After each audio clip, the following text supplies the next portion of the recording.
Thank you.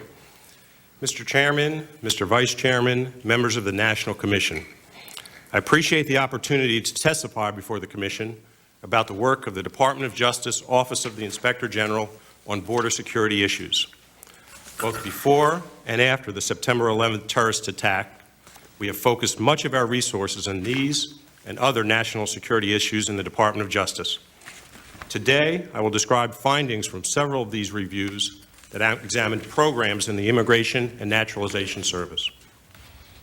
That agency had responsibility for immigration and border security issues until March 1st, 2003, when it was transferred into the new Department of Homeland Security.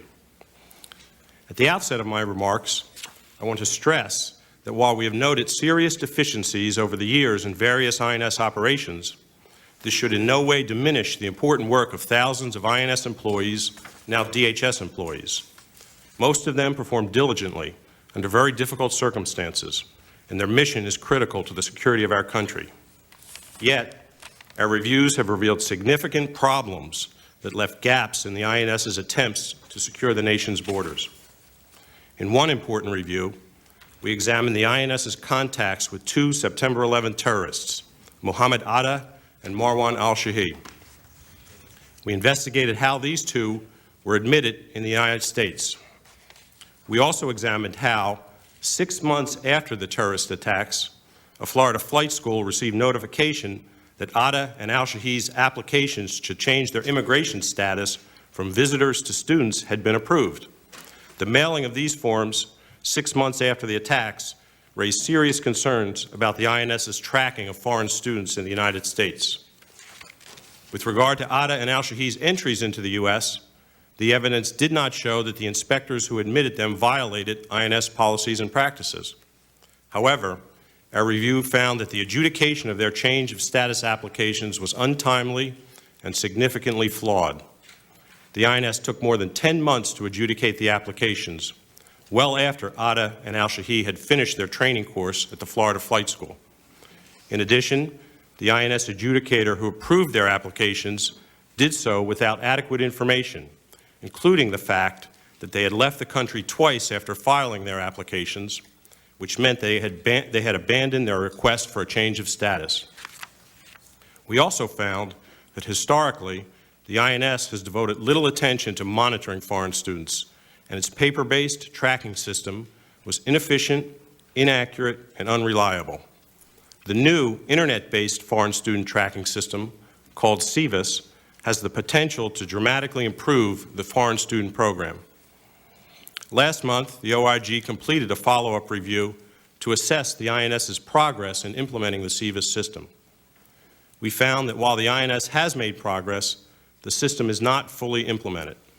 Significant deficiencies remain, such as a lack of adequate oversight and training of contractors hired to conduct site visits of schools, and a lack of procedures to identify and refer potential fraud for enforcement action. In my written statement, I describe in greater detail a series of other reviews that the OIG has conducted on border security issues. One review examined the INS's efforts to prevent illegal immigration along the northern border. Until recently, the INS devoted significant resources to deterring illegal immigration along the southwest border, but did not focus such attention on the northern border. For example, as late as 1999, only 311 of the national total of approximately 8,000 Border Patrol agents were assigned to the northern border. We concluded that the level of illegal activity on the northern border clearly exceeded the Border Patrol's capacity to respond. After September 11th, we issued a follow-up review that found that the INS had made some improvements to enhance the security of the northern border. However, we concluded that increased staffing and resources for the northern border continued to be a critical need. We have also conducted other reviews related to border security. For example, we reviewed the INS's record in deporting aliens who have been issued final orders of removal. We found that the INS removed 92% of detained aliens with final removal orders, but only 13% of non-detained aliens. In addition, we reviewed the Visa Waiver Program, which allows visitors from 28 countries to enter the United States without first obtaining a visa. we found that INS inspectors did not check passports of all these visitors against the INS's computerized lookout system, and that the use of stolen passports from some of these visa waiver countries presented a serious problem. A theme we found repeated in many of our reviews was that the INS's information technology systems needed significant improvement. Many OIG reviews have questioned the reliability of the INS's information systems and the accuracy of the data produced by them.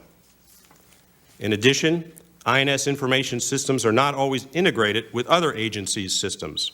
For example, the INS and the FBI developed their agencies' automated fingerprint identification systems separately, and full integration of the systems remains years away.